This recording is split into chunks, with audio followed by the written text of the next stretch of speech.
ఆదికాండము 9వ అధ్యాయము 20వ వచనము చదువుకుందామండి.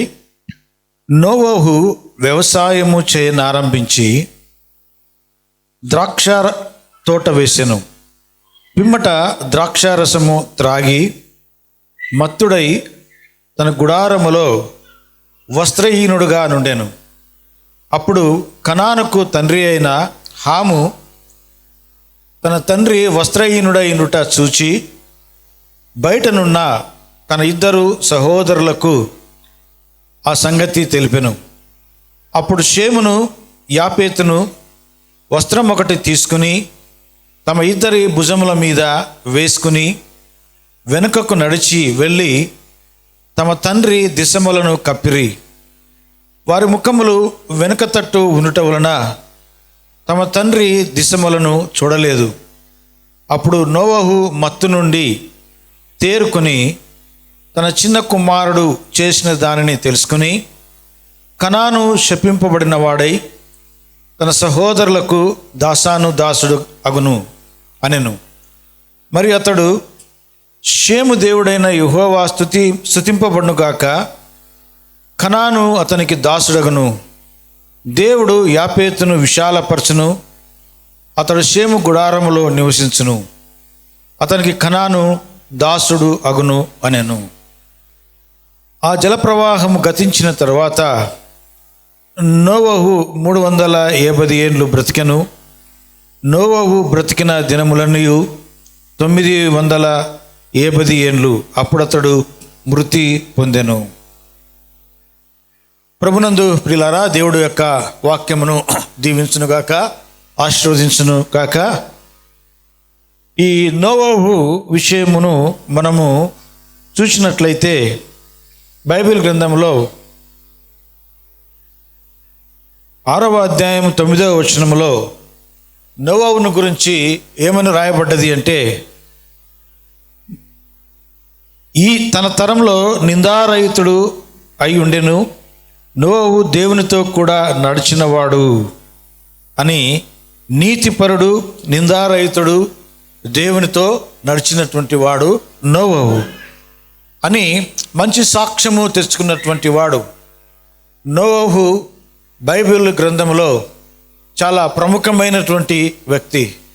అయితే ఈ వ్యక్తి యొక్క వ్యక్తిగత విషయంలో ఇది ఒక మచ్చగా మిగిలిపోయినటువంటి విషయం. ఈ యొక్క అంశమును ఎక్కువగా, ఇప్పుడు నేను తీసుకున్నటువంటి అంశమును ఎక్కువగా ప్రసంగికులు దీనిని చెప్పరు, దీన్ని దాటవేసి ముందుకు వెళ్ళిపోతూ ఉంటారు.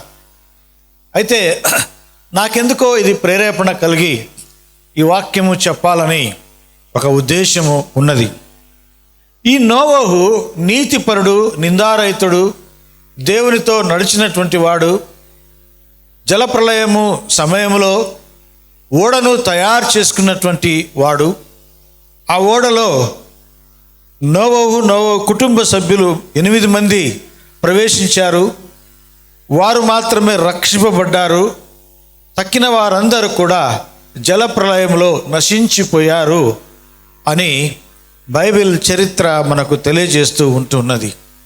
అటువంటి గొప్ప దైవజనుడైనటువంటి నోవహు ఈ 9వ అధ్యాయం 20వ వచనంకి వచ్చేసరికి ఆయన ఏం చేశాడు అంటే, ఆయన ద్రాక్షారసము త్రాగి ద్రాక్ష తోట వేశాడు.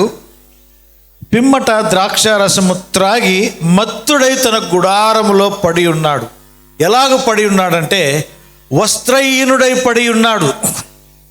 ద్రాక్షారసము ఎక్కువగా పుచ్చుకొని ఎక్కువగా త్రాగి మత్తుడై తన గుడారములో బట్టలు లేనటువంటి పరిస్థితులలో వస్త్రహీనుడై దిగంబరుడై పడి ఉన్నాడు. మనకు బాగా తెలుసు, ద్రాక్షారసం ఎక్కువగా సేవించినటువంటి వారి పరిస్థితి ఎలాగుంటుందో అలాగే నీతిమంతుడైనటువంటి నోవహు పరిస్థితి ఇక్కడ అలాగే మనం చూస్తూ ఉంటున్నాం. మరి ఈ నీతిమంతుడైనటువంటి నోవహు గురించి మీరేమనుకుంటున్నారు? ఈ యొక్క మెసేజ్ వింటున్నటువంటి మీకు ఒక ప్రశ్న వేస్తూ ఉంటున్నాను. నీతిమంతులుగా ఉన్నటువంటి వారు నేటి దినాలలో కొంతమంది పాస్టర్స్గా ఉన్నటువంటి వారేమి, మరి కొంతమందికి తెలిసి ఉండవచ్చు కూడా, దైవ సేవకులు కూడా అప్పుడప్పుడు ద్రాక్ష రసమును పుచ్చుకుంటుంటారు. మరి కొంతమంది విశ్వాసులు. అన్ని జనులలో ఇంకొక అభిప్రాయం ఉన్నది. ఏంటి అంటే, క్రైస్తవులు అంటే త్రాగుబోతులు, పండగలకు పబ్బాలకు వారు మద్యాన్ని సేవించి ఎంజాయ్ చేస్తారు అన్నటువంటి ఒక అభిప్రాయము అనేక మంది క్రైస్తవేతరులలో ఉన్నది. ఎందుకు ఉన్నది అంటే, బైబిల్ గ్రంథంలో 1 తిమోతిలకు రాసిన పత్రిక 5వ అధ్యాయము 23వ వచనంలో అపోస్తుడైనటువంటి పౌలు గారు తిమోతికి ఏమని చెప్పాడంటే, తిమోతి, నీవు అప్పుడప్పుడు జబ్బులో పడకుండా కొంచెము ద్రాక్షారసము పుచ్చుకొనుము అని రాయబడ్డది అక్కడ. దీనిని ఆధారం చేసుకుని చాలామంది పాస్టర్స్ ఏమి, దైవజనులు, సామాన్యమైనటువంటి విశ్వాసులే కాదండి, క్రైస్తవులే కాదండి, దేవుని సేవ చేసేవారు కూడా దీనికి అలవాటు పడినటువంటి వారిని మనం గమనిస్తుంటున్నాం. ప్రభునందు ప్రియులారా, ఆ దినములలో ద్రాక్షారసము కొంచెముగా పుచ్చుకోవటం అన్నటువంటిది యూదులలో ఒక సాంప్రదాయ పద్ధతిగా వారు తీసుకుంటారు. కానా వివాహములో యోహాను సువార్త 2వ అధ్యాయంలో మనం గమనించినట్లయితే, అక్కడ వచ్చినటువంటి వివాహమునకు విచ్చేసినటువంటి ఆహ్వానితులందరికీ ద్రాక్షారసము వారు కొంచెముగా ఇవ్వటము జరిగేది. అది అయిపోయింది. యేసుక్రీస్తు వారు అక్కడ అద్భుత కార్యం చేశాడు మనకు తెలుసు. అంటే ఇది ఇశ్రాయేలు దేశములో ఆనవాయితీగా వస్తున్నటువంటిది. ద్రాక్షారసము కొంచెముగా పుచ్చుకోవటము మనము ఈరోజు కూడా మరి ఉదయకాలంలో యేసుక్రీస్తు వారి రక్తమునకు గుర్తుగా ద్రాక్షారసమును కొంచెముగా మనము పుచ్చుకున్నాం. కొంచెముగా పుచ్చుకోవటము తప్పేమీ కాదు. మరి అదే ఉద్దేశంతో అపోస్తులైన పౌలు గారు కూడా ద్రాక్షారసమును కొంచెముగా పుచ్చుకొనుము, నీవు మరి రోగివై ఉండకుండా, అనారోగ్య పాలు కాకుండా, ద్రాక్షారసంలో కొంచెమటుకు స్వస్థపరిచే గుణము అందులో ఉన్నది. దానినే అదనుగా తీసుకొని నేటి దినాలలో కొంతమంది అప్పుడప్పుడు భార్యలకు తెలియకుండా భర్తలు, కొన్ని సందర్భాల్లో లేడీస్ కూడా భర్తలకు తెలియకుండా ఆడవాళ్ళు కూడా రహస్యంగా పుచ్చుకుంటూ ఉండవచ్చేమో. అటువంటి వారు దీనిని, ఈ వాక్యమును చూపించి 1 తిమోతిలకు రాసిన పత్రిక 5వ అధ్యాయము 23వ వచనంలో రాయబడినటువంటి వాక్యాన్ని ఆధారంగా చేసుకుని తమను తాము సమర్థించుకునే వారు లేకపోలేరు. ప్రభునందు ప్రియులారా, ఆ దినములలో వైద్యము అంత ఆధునికంగా పెరిగినటువంటి దినాలు కాదు. విజ్ఞానము అంతగా అందవేసినటువంటి దినాలు కాదు. సైంటిస్టులు అంతగా మరి మందులు కనిపెట్టినటువంటి దినాలు కాబట్టి అప్పట్లో ఈ యొక్క నాటు వైద్యంలో కొంచెము పుచ్చుకొనుమని చెప్పాడే కానీ త్రాగుబోతులు గమ్మని చెప్పలేదు. ఇప్పుడు ప్రతి రోగమునకు కూడా, ప్రతి బాధకు కూడా మందులు వచ్చాయి. మందులు అంటే డాక్టర్ దగ్గరికి మనము వెళ్ళినట్టయితే ప్రతిదానికి మందులు ఇస్తారు. ఉదాహరణకు మనము దగ్గు వచ్చిందని డాక్టర్ దగ్గరికి వెళ్తే సిరప్ ఇస్తారు. ఆ సిరప్లో మీకు తెలిసినో లేదో కొంచెము ఆల్కహాల్ కలుపుతారు. ప్రతి సిరప్లో, ప్రతి మద్యములలో, ప్రతి మందులలో, టాబ్లెట్స్లలో కొంచెము మోతాదులో కొంచెం పర్సెంటేజ్ కలుపుతారు. అందుకనే దగ్గు మందు ఎవరైనా తాగినప్పుడు కొంచెము మత్తుగా ఉన్నటువంటి నిద్ర వస్తుంది. మీకు తెలిసినో లేదో. ఎందుకంటే అది ఎంత కలపాలనో అంతే కలుపుతారు. అది డాక్టర్లకు తెలుసు. కాబట్టి ఈ నేటి దినాల్లో ప్రతి రోగమునకు వైద్యము ఉన్నది. కాకపోతే 1-2 విషయాలకు ఒక భయంకరమైన వాటికి లేకపోవచ్చేమో, 4th స్టేజ్లో ఉన్నటువంటి వాటికి లేకపోవచ్చేమో, కానీ ప్రారంభ దశలో ఉన్నటువంటి ప్రతి రోగానికి మందులు కనిపెట్టారు, ఔషధాలు కనిపెట్టారు. కాబట్టి అందులో కొంచెం మోతాదులో కలుపుతారు. ఆల్కహాల్ అంటే వైన్ కలుపుతారు.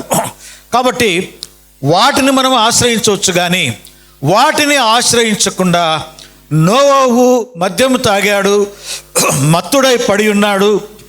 మరి 1 తిమోతిలకు రాసిన పత్రిక 5వ అధ్యాయం 23వ వచనంలో కూడా కొంచెం పుచ్చుకోమని రాయబడ్డది, కాబట్టి నేను తీసుకుంటున్నాను అని సమర్థించుకునేవారు నేటి దినాలలో చాలామంది ఉన్నారు.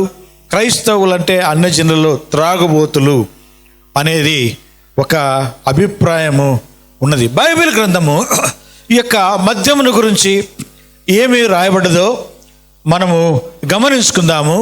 ఒకవేళ మరి నేను చదివిపిస్తున్నట్టయితే మాకు సమయం ఎక్కువగా అవుతుంది, కాబట్టి నేను రెఫరెన్స్లు చెప్తాను, రాసుకునేవారు రాసుకోవచ్చు. ప్రభునందు ప్రియులారా, బైబిల్ గ్రంథంలో సామెతల గ్రంథం 20వ అధ్యాయం 1వ వచనంలో ఈ యొక్క మద్యమును గురించి ఏమని రాయబడ్డదంటే, ఈ యొక్క తాగుబోతులు మద్యమును తీసుకున్న తర్వాత వారు వెక్కిరింతల పాలు అవుతారు అని రాయబడ్డది. నవ్వులకు ఆస్పదం అవుతారు అని రాయబడ్డది. నువ్వు త్రాగుబోతుగా నువ్వు తిరుగుతున్నట్టయితే నేను చూసి ఏమనరుగా నీ వెనకాల నేను చూసి నవ్వుకుంటారు, వీడు త్రాగుబోతురా అని అనుకుంటారు. పిల్లి పాలు తాగుతూ నన్ను ఎవరు చూడటం లేదులే అనుకుంటారు.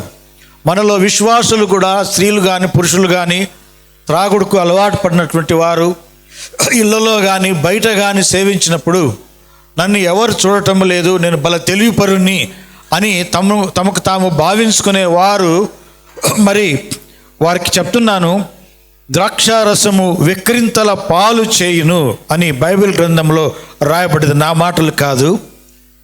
అదే వాక్యంలో 20వ అధ్యాయం 1వ వచనంలో ఏమని రాయబడ్డదంటే, అల్లరి పుట్టించును అని రాయబడ్డది. దాని వశమైన వారందరూ జ్ఞానము లేనటువంటి వారు, తెలివి లేనటువంటి వారు, అంటే మూర్ఖులైపోతారని రాయబడ్డది. ఓ ప్రభునందు ప్రియ సహోదరి, ప్రియ సహోదరుడా, ఒకవేళ నువ్వు ద్రాక్షారసమునకు అలవాటు పడినటువంటి వ్యక్తిగా ఉన్నట్టయితే నువ్వు ఒక మూర్ఖుడవు అన్నటువంటి మాటను నువ్వు మర్చిపోవద్దు. నేను కాదు, బైబిల్ గ్రంథం తెలియజేస్తుంది. నన్నేం తిట్టుకోవద్దు, బైబిల్లో రాయబడిన మాటలను నేను మీకు తెలియజేస్తూ ఉన్నాను. 23వ అధ్యాయము 21వ వచనంలో అదే సామెతల గ్రంథంలో ఏమని రాయబడిందంటే, త్రాగుబోతులు దరిద్రులగుదురు అని రాయబడి ఉంటున్నది. మద్యమునకు అలవాటు పడినటువంటి వారు దరిద్రులగుదురు అని రాయబడ్డది. 23వ అధ్యాయము 31వ వచనం అదే సామెతల గ్రంథంలో ఏమని రాయబడ్డదంటే, త్రాగుటకు అది రుచిగా ఉంటుందట. కొంతమంది తెలియనటువంటి వారు తెలుసుకోండి, అది త్రాగుటకు మద్యపానము రుచిగా ఉంటుందంట. సర్పము వలె కరచునని రాయబడ్డది. సర్పము కాటు వేసినట్లు, అది సర్పము కాటు వేసినట్టయితే నీలోకి విషం ఎక్కుతుంది అన్నప్పుడు నీ ఒళ్ళంతా కూడా విషమయమైపోతుంది అన్నప్పుడు దానిని నువ్వు ఆశ్రయించినప్పుడు పాము కాటును ఆశ్రయించిన రీతిగా, అంటే మరణమునకు నువ్వు చేరువైపోతావు అని దీని వలన మనము చూడగలుగుతుంటున్నాం. అదే వాక్యంలో ఏమని రాయబడదంటే, కట్లపాము వలె కాటు వేయును. ఏంటి? మద్యపానము కట్లపాము వలె నిన్ను కాటు వేస్తుంది అని రాయబడ్డది. ప్రభునందు ప్రియులారా, యెషయా గ్రంథము 5వ అధ్యాయము 22వ వచనంలో ఏమని రాయబడ్డదంటే, ద్రాక్షారసము కలిపిన వారికి, త్రాగిన వారికి, ప్రఖ్యాతి నొందిన వారికి. ద్రాక్షారసములలో కొంతమంది ఏమంటారు తెలిసిన, నేను ఎంత తాగినా కూడా నాకు మత్తు రాదు, నేను అలాగే ఉంటాను, నీకు తెలుసునా అని కొంతమంది అడుగుతూ ఉంటారు. మీకు జ్ఞాపకం ఉందో లేదో, ఎందుకంటే మరి నా కెపాసిటీ ఎంతో మీకు తెలుసునా అని కూడా కొంతమంది అంటుంటే నేను విన్నాను. అంటే నేను ఎంత తాగినా కూడా తూలను అని తప్పటడుగులు వేసుకుంటూ వచ్చేవారు ఉన్నారు. ఎవరు కనిపెట్టడం లేదండి. ముందుగానే ఒక మాట చెప్పాను. ఏమని చెప్పానంటే, పిల్లి పాలు తాగుతూ ఎవరు చూడటం లేదులే అని అనుకుంటారు. వారికి, అటువంటి వారికి యెషయా గ్రంథం 5వ అధ్యాయము 22వ వచనంలో ఏమని రాయబడిందంటే, ద్రాక్షారసము త్రాగుటలో ప్రఖ్యాతి నొందిన వారికి శ్రమ అని రాయబడ్డది. ఓ ప్రభునందు ప్రియ సహోదరి సహోదరులారా, మీకు శ్రమ అని బైబిల్ గ్రంథం తెలియజేస్తుంది, నా సొంత మాటలు కాదు. యెషయా గ్రంథము వచనంలో ఏమని రాయబడదంటే, మరి వీరు సొక్కి సోలుదురు, మత్యం వలన తత్తరపడుదురు అని రాయబడింది. ద్రాక్షారసము పుచ్చుకునేవారు వానికి తల్లి ఏదో భార్య ఏదో చెల్లి ఏదో కూడా తెలియదు. నేను ఇటీవల కాలంలో వార్తాపత్రికల్లో చదివాను. ఏమని చదివానంటే, కొంతమంది తండ్రులు తమ సొంత కూతుర్లనే రేప్ చేసినటువంటి సంఘటనలను వార్తాపత్రికల్లో నేను చదివాను. ఆ కూతురు పోలీస్ స్టేషన్కి పోయి కంప్లైంట్ చేసింది. ఏమని, అయ్యా నేను గర్భము దాల్చాను. ఎవరు అంటే, ఆమె సిగ్గుతో మా తండ్రి గారే అని చెప్పింది. దానికి కారణం ఏంటంటే ద్రాక్షారసము. ప్రభునందు ప్రియ సహోదరి ప్రియ సహోదరులారా, ఒకవేళ మీ భర్తలు కానీ, మీ కుమారులు కానీ, మీ కుమార్తెలు కానీ, మీ భార్యలు కానీ ఒకవేళ ద్రాక్షారసమునకు అలవాటు పడినట్లయితే వారిని విడిపించండి, అందులో నుండి బయటికి రప్పించండి. ఎందుకంటే యేసుక్రీస్తును సొంత రక్షకునిగా నీవు అంగీకరించు, ప్రభువును వేడుకో, ప్రభువా ఈ యొక్క దురలవాటు నుండి నాకు విడుదలను కలగచేయని ప్రార్థన చేయండి, వేడుకోండి, దేవుడు అనుగ్రహిస్తాడు. ఎవరికైనా జ్ఞానము కొదవుగా అయినడల అతడు దేవుణ్ణి అడగవలను, దేవుడు ధారాళముగా దయచేస్తాడని బైబిల్ గ్రంథంలో మనం చదువుతూ ఉంటున్నాం. కాబట్టి మీ యొక్క బలహీనతలన్నీ కూడా దేవుని దగ్గరికి తీసుకురండి. దేవుడు మీ బలహీనతలను దూరపరచి మిమ్మల్ని బలపరుస్తాడు, మిమ్మల్ని స్థిరపరుస్తాడు. ఇంకొక విషయము, ఇంకా 2-3 విషయాలు చెప్పి నేను ముందుకు సాగుతాను. మొదటి కొరింథీయులకు రాసిన పత్రిక 5వ అధ్యాయము 11వ వచనంలో ఏమని రాయబడ్డదంటే, ద్రాక్షారసము త్రాగువారితో త్రాగుబోతులతో సాంగత్యము చేయవద్దు అని బైబిల్ గ్రంథము స్పష్టముగా రాయబడి ఉంటున్నది. ఒకవేళ చూడండి, ఒకవేళ మనం ద్రాక్షారసమునకు అలవాటు పడినట్టయితే మనతో ఎవరు కూడా స్నేహము చేసేదానికి కూడా ఇష్టపడరు. ఒకవేళ ప్రాణ స్నేహితులనే వారు ఎవరైనా ఉన్నట్టయితే వెళితే మనం కలుస్తారేమో, కానీ వీడు ఎందుకు వచ్చిండబ్బా, వీడు రాకుంటే బాగుండేది అని వారు తమ మనసు అనుకుంటారు. అంత మాత్రమే కాదు, వారి తల్లిదండ్రులు కూడా వీడెందుకు వచ్చాడు, వాంత ఎందుకు స్నేహం చేశావు అని తన కుమారులను మందలించేవారు ఉన్నారు. కాబట్టి అంటే మన పరిస్థితి ఎంత దారుణంగా ఉందో, ఎంత దయనీయంగా ఉందో మీరు ఆలోచన చేయండి. ప్రభునందు ప్రియ సహోదరి సహోదరులారా, మొదటి పేతురు పత్రిక 4వ అధ్యాయము 3వ వచనంలో ఏమని రాయబడిందంటే, కొంతమంది పాత ఫ్రెండ్స్ ఉంటారు, నేను పార్టీ ఇస్తున్నా రమ్మని చెప్తారు. నీవు ఏం త్రాగవద్దయ్యా, మేం తాగుతాము. మరి త్రాగే మందు పార్టీ కాదు, భోజనాల పార్టీ, బిర్యానీ పార్టీ అని చెప్తారు. మనం వెళ్తాము, వెళ్ళినప్పుడు అక్కడ బిర్యానీతో పాటు గ్లాసులు కూడా ఒక్కొక్కరికి పంచి, ఖాళీ గ్లాసులు పంచి బాటిళ్ళలో నుండి కుమ్మరిస్తారు. ప్రభునందు ప్రియులారా, అందుకనే బైబిల్ గ్రంథం గమనించి పరిశుద్ధాత్మ దేవుడు మిమ్మల్ని ప్రేమించి మీకోసము ఈ దేవుని వాక్యాలు రాసి పెట్టాడు. మొదటి పేతురు పత్రిక 4వ అధ్యాయం 3వ వచనంలో ఏమని రాయబడిందంటే, త్రాగుబోతుల విందులకు స్వస్తి చెప్పండి, గతించిన కాలమే చాలును అని రాయబడ్డది. గతించిన కాలమే చాలు అని రాయబడ్డది. మొదటి కొరింథీయులకు రాసిన పత్రిక 6వ అధ్యాయం 10వ వచనంలో ఏమని రాయబడ్డదంటే, త్రాగుబోతులు పరలోక రాజ్యమునకు వెళ్ళరు. ప్రభునందు ప్రియ సహోదరులారా, స్త్రీలు కానీ పురుషులు కానీ, నాకు ఎవరు తాగుతారో ఎవరు తాగరో నాకు తెలియదు, ఈ యొక్క వాక్యాన్ని తీసుకోవాలని ఇష్టపడుతున్నాను కాబట్టి నేను తెలియజేస్తూ ఉంటున్నాను. త్రాగుబోతులు పరలోక రాజ్యమును స్వతంత్రించుకున నేరరు. నువ్వు ఒకవేళ బాప్తిసము తీసుకుని ఉండవచ్చు, ప్రభు బలలో చేయి వేస్తూ ఉండవచ్చు, అయినా కూడా నువ్వు త్రాగుబోతుగా ఒకవేళ ఉన్నట్టయితే నీకు పరలోక రాజ్యము దొరకదు. ప్రభునందు ప్రియ సహోదరులారా, ఎందుకంటే నా మాటలు కాదు, ఇవి బైబిల్ మాటలు.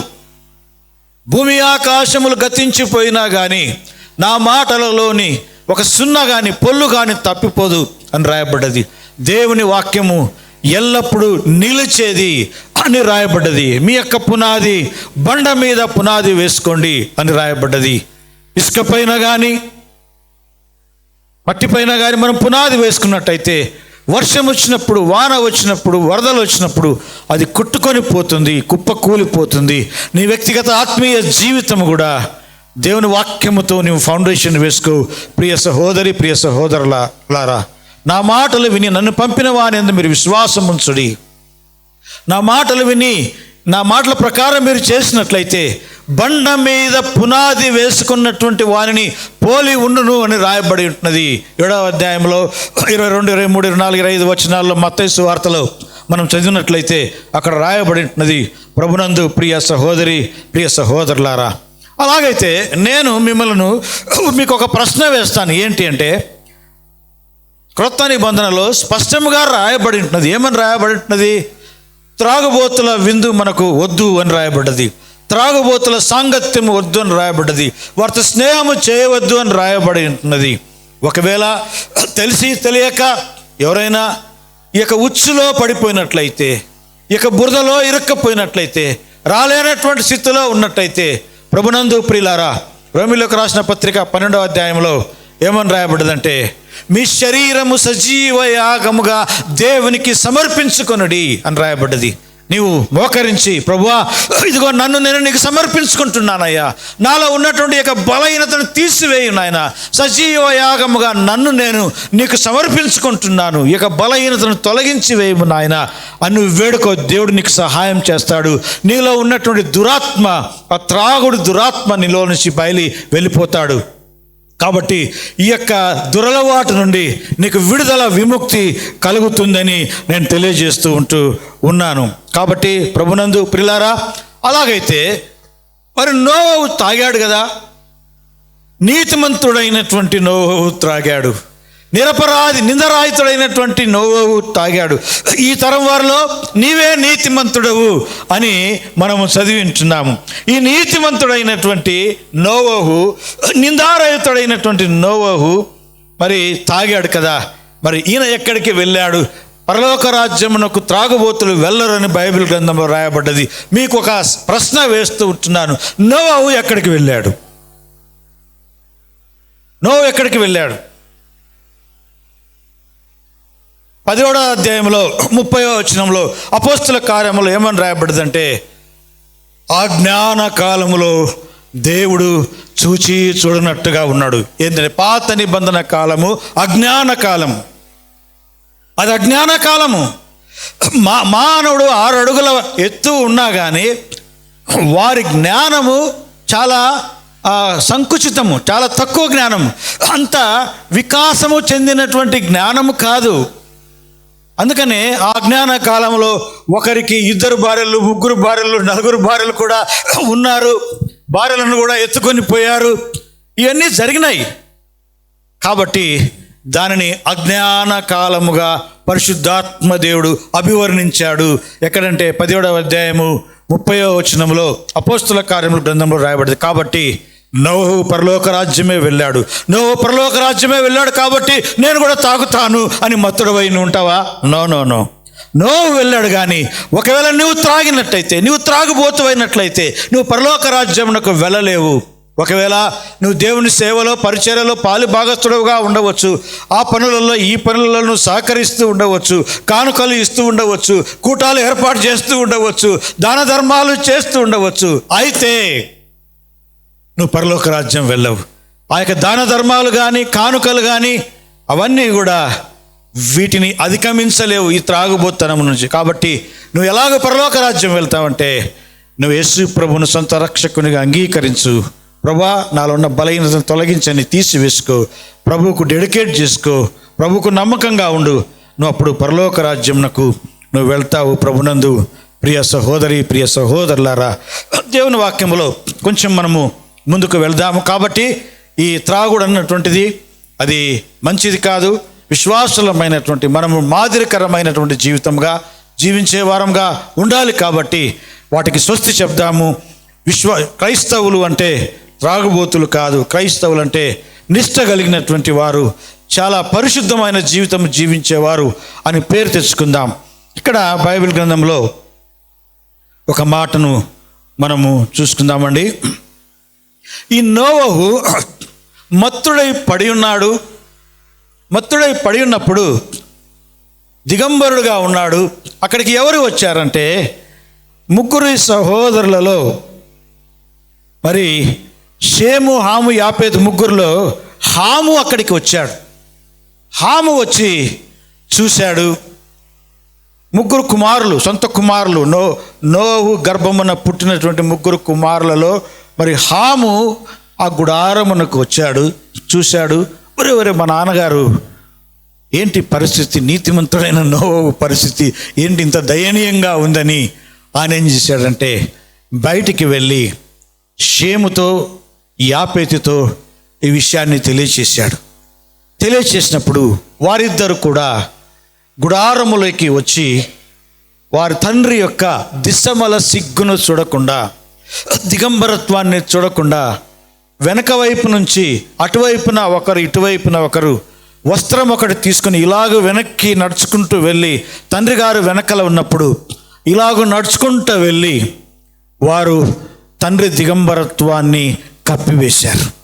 ఎంత మంచి పని చేశారు!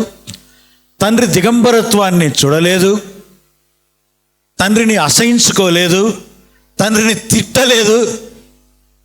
వారు వెళ్ళారు, జన్మనిచ్చిన తండ్రి కదా, వెళ్ళారు, కప్పివేశారు. వస్త్రమును తీసుకొని వారు కప్పివేశారు. కప్పివేసిన తర్వాత తద్వారా నోవహు మత్తు నుండి మేలుకొన్నాడు. తన చిన్న కుమారుడైనటువంటి హాము చేసినటువంటి పనిని జ్ఞాపకం తెచ్చుకుని ఏమన్నాడో మనం చూద్దాము. 25వ వచనము నేను చదువుతాను. కనాను శపింపబడిన వాడై తన సహోదరులకు దాసుడగును అనెను. మరియు అతడు షేము దేవుడైన యెహోవా స్తుతింపబడునుగాక, కనాను అతనికి దాసుడగును.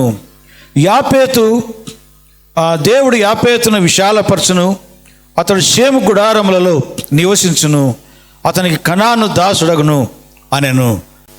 నోవహు ఏం చేశాడు? నోవహు తేరుకున్న తర్వాత ఏమంటున్నాడంటే కనాను శపింపబడతాడు, తన సహోదరులకు దాసుడు అవుతాడు అని చెప్పాడు. షేము దేవుడైన యెహోవా స్తుతింపబడునుగాక, కనాను అతనికి దాసుడగును అని చెప్పాడు. దేవుడు యాపేతును విశాలపరచును అని చెప్పాడు. ఈ యొక్క విషయాలు కూడా మీరు బాగా గమనించండి. ఇవి కూడా చాలా ప్రాముఖ్యమైనటువంటి విషయాలే, బాగా గమనించాలి. ఎందుకంటే తండ్రి ఒకవేళ పొరపాటు చేసినట్లయితే, ప్రభునందు ప్రియ సహోదరి, ప్రియ సహోదరులారా, మీ తల్లిదండ్రులు ఒకవేళ ఏమైనా బలహీనతలలో ఉన్నప్పుడు, పొరపాట్లు చేసినప్పుడు, వారి బలహీనతలను మీరు ఎత్తి ప్రపంచానికి చాటు చెప్పేవారుగా ఉండకూడదు. ఇందులో ఒక పాట మనం నేర్చుకుంటున్నాము. మీ తల్లిదండ్రులు ఒకవేళ పొరపాటు చేస్తూ ఉన్నట్లయితే దీనిని తల్లిదండ్రులు అడ్వాంటేజ్గా కూడా తీసుకోకూడదు. మరి బ్రదర్ వాక్యం చెప్తున్నాడు, మేమేం తప్పులు చేసినా పిల్లలు ఎత్తి చూపకూడదు అని తల్లిదండ్రులు తప్పులు చేసేదానికి పూనుకోకూడదు, వాటిని సమర్థించుకోకూడదు. నేను పిల్లలకు చెప్తుంటున్నాను, పిల్లలు, కుమారులు, కుమార్తెలు, మీ తల్లిదండ్రులను మీరు ఒకవేళ తప్పులు చేసేవారు ఏమైనా బలహీనతలలో ఉన్నప్పుడు వారిని వృద్ధులుగా భావించి, పెద్దవారుగా భావించి మీరు వారి మేలు కొరకు చెప్పండి. కానీ వారిని కొట్టడము, తిట్టడము, అసహించుకోవటము, ఇళ్లలో నుంచి బయటికి వెలివేయటము, అన్నపానములు వారికి ఇవ్వకుండా వారిని బాధ పెట్టడము అన్నటువంటి విషయాలు మీరు చేయకూడదు. ఒక ఉదాహరణ, హాము తన తండ్రి దిశమల సిగ్గును చూచాడు. చూచి వచ్చి సహోదరులకు తెలియజేశాడు. అతడు సహోదరులకు తెలియకుండా షేము యాపేతు చేసిన పని అతడే చేస్తుంటే ఎంత బాగుండేది. కానీ ఆ పని చేయలేదు. కాబట్టి అందుకనే ఏం జరిగిందంటే, ఆ రోజు నోవహు చెప్పినటువంటి ఆ యొక్క మాటలు, కనాను అనగా హాము యొక్క సంతానంలో నుంచి వచ్చినటువంటి వాడే కనాను. కనాను షేముకు దాసుడవుతాడు అని ప్రవచన వాక్యం చెప్పాడు. యాపేతు విశాలపరచబడునని వాక్యం చెప్పాడు. ప్రియ తల్లిదండ్రులారా, మీ పిల్లలపైన మీకు కోపం వచ్చినప్పుడు దుర్భాషలు ఆడవద్దు, వారిని శపించవద్దు, వారిని శాపించవద్దు, శాపవచనాలు పెట్టవద్దు. ఎందుకంటే తల్లిదండ్రుల నోట నుండి వచ్చినటువంటి మాటలు అవి ప్రవచనాత్మకంగా వారి యొక్క జీవితములలో నెరవేరేదానికి అవకాశాలు ఉన్నవి. ఎందుకంటే ఇదే మనకు మంచి ఉదాహరణ.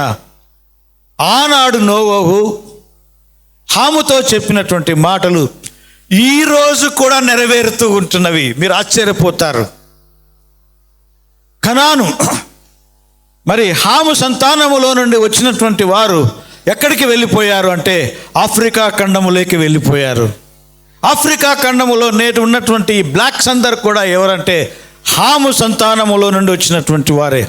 జలప్రలయముల అనంతరము ఈ భూమిపైన ఏ మానవుడు కూడా లేడు. కేవలము నోవహు, షేము, హాము, యాపేతులు, వారి భార్యలు 8 మంది ద్వారా వ్యాపించబడినటువంటి ప్రపంచమే ఇప్పుడున్నటువంటి ప్రపంచము. కాబట్టి ఈ యొక్క హాము సంతానములో నుండి వచ్చినటువంటి ఆఫ్రికా ఖండములో నివసించినటువంటి వారు ఈ నేటి మొన్నటి వరకు కూడా అమెరికాలో దాసులుగా అమ్మబడేవారు. ఇశ్రాయేలు దేశంలో కూడా అమ్మబడేవారు, దాసులుగా ఉండేవారు. కాబట్టి కనాను దాసుడగును అని చెప్పినటువంటి మాట ఇప్పటి వరకు కూడా మరి అది నెరవేరుతుంది. కాబట్టి మనము దేవుని వాక్యముల విషయంలో ఎంత జాగ్రత్తగా ఉండాలో మీరు ఆలోచన చేయాలి. అయితే షేమును గురించి మనం ఆలోచన చేసినట్టయితే షేము యొక్క సంతానము ఇశ్రాయేలు దేశంలోను ఆసియా ఖండములోను వారు నివసించారు. షేము దేవుడు స్తుతింపబడును గాక అని రాయబడ్డది. స్తుతింపబడిన, స్తుతి అన్నటువంటి మాట అది బైబిల్ సంబంధమైనటువంటి మాట.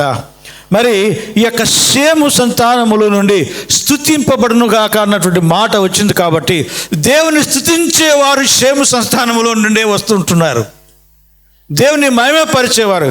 మీరు గమనించండి,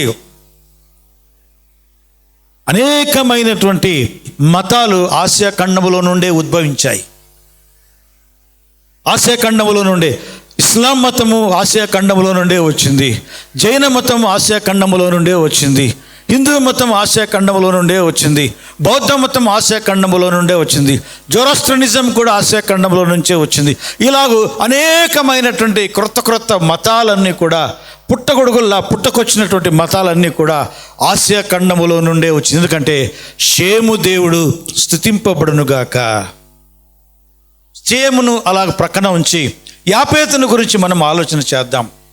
ఎందుకంటే తల్లిదండ్రుల ఆశీర్వాదములు ఎన్ని 1000 తరముల వరకు అవి వర్తిస్తాయి. నా వాక్యమును విని దాన్ని గైకొన్నటువంటి వారిని మరి 1000 తరముల వరకు నేను ఆశీర్వదిస్తాను. నిర్గమకాండం 20వ అధ్యాయంలో చెప్పాడు. 1000 తరముల వరకు దేవుడు ఆశీర్వదిస్తూ వస్తూ ఉంటున్నాడు.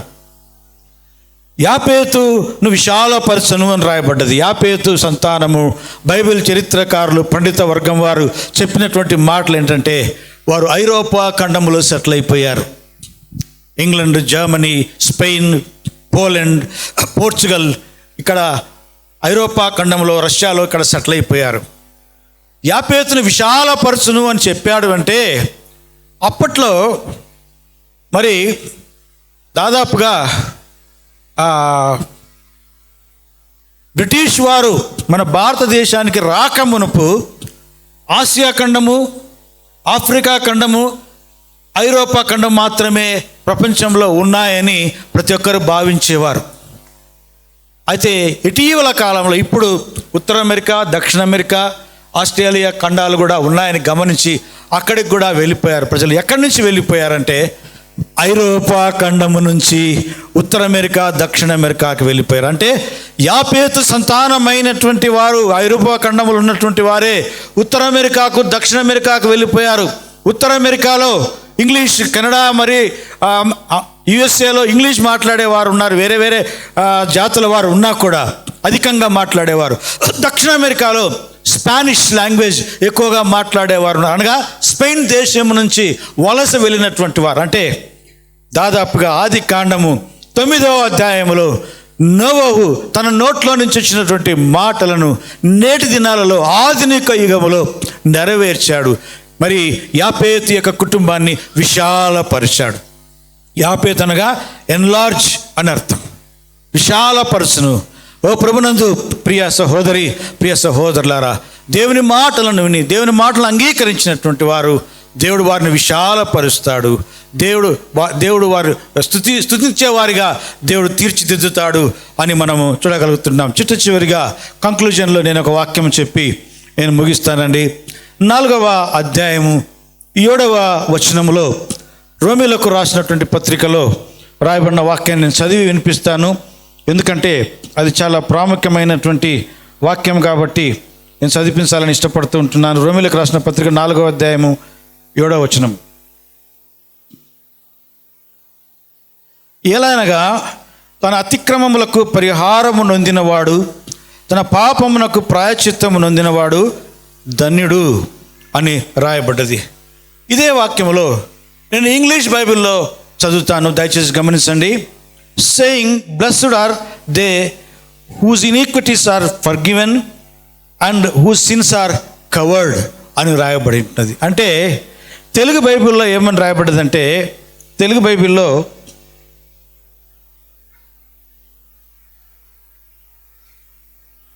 ప్రాయశ్చిత్తము, పాపమునకు ప్రాయశ్చిత్తము నొందినవాడు ధన్యుడు అని రాయబడ్డది. మరి ఎవరి దగ్గరైనా పాతకాలం రెఫరెన్స్ బైబిల్ ఉందేమో నాకు తెలియదు, కానీ ఇప్పట్లో ఎవరి దగ్గర లేదు. మా నాన్నగారి దగ్గర ఉండేది పాతకాలము రెఫరెన్స్ బైబిల్, కింద రెఫరెన్స్లు ఉండేది తెలుగు బైబిల్లో. ఆ బైబిల్ తర్జుమాలో ఏమని రాయబడ్డదంటే, ఎవరి పాపములు కప్పివేయబడనో అని రాయబడ్డది.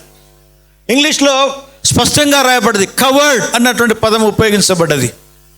కన్నడ భాషలో కూడా కరెక్ట్గా రాయబడ్డది. తెలుగు తర్జుమాలో మాత్రము, మన దగ్గర ఉండేది తర్జుమాలు మాత్రమే కాబట్టి తెలుగులో పాపములు మరి క్షమించబడినవి, పరిహరింపబడ్డవి అన్నటువంటి మాటను మనం చూస్తున్నాం. ప్రాయశ్చిత్తం నొందినవాడని రాయబడ్డది.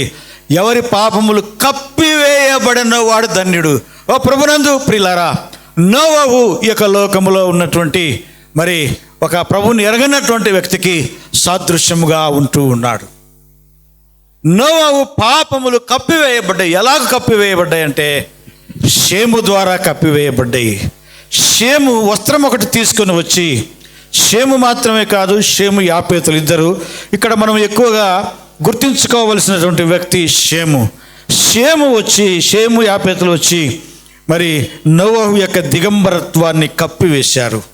ప్రభునందు ప్రియులారా, మనమందరం కూడా ఈ యొక్క లోకంలో మత్తులమై, త్రాగుబోతులమై, విచ్చలవిడిగా తిరుగుతూ దేవుణ్ణి ఎరగనటువంటి ప్రజలుగా మనం తిరుగుతూ ఉన్నప్పుడు మన ప్రభు అయినటువంటి యేసుక్రీస్తు వారు ఈ యొక్క లోకానికి వచ్చాడు. ప్రభు అయినటువంటి యేసుక్రీస్తు వారు అనగా షేము సంతానములో నుండి ప్రభు అయిన యేసుక్రీస్తు వారు వచ్చారు. మీరు గమనించండి, 11వ అధ్యాయము 10వ వచనము నుండి మీరు 27వ వచనం వరకు చదవండి. ఆది కాండము 11వ అధ్యాయము 10వ వచనం నుండి 27వ వచనం వరకు షేము వంశావళి ఇది అని రాయబడ్డది.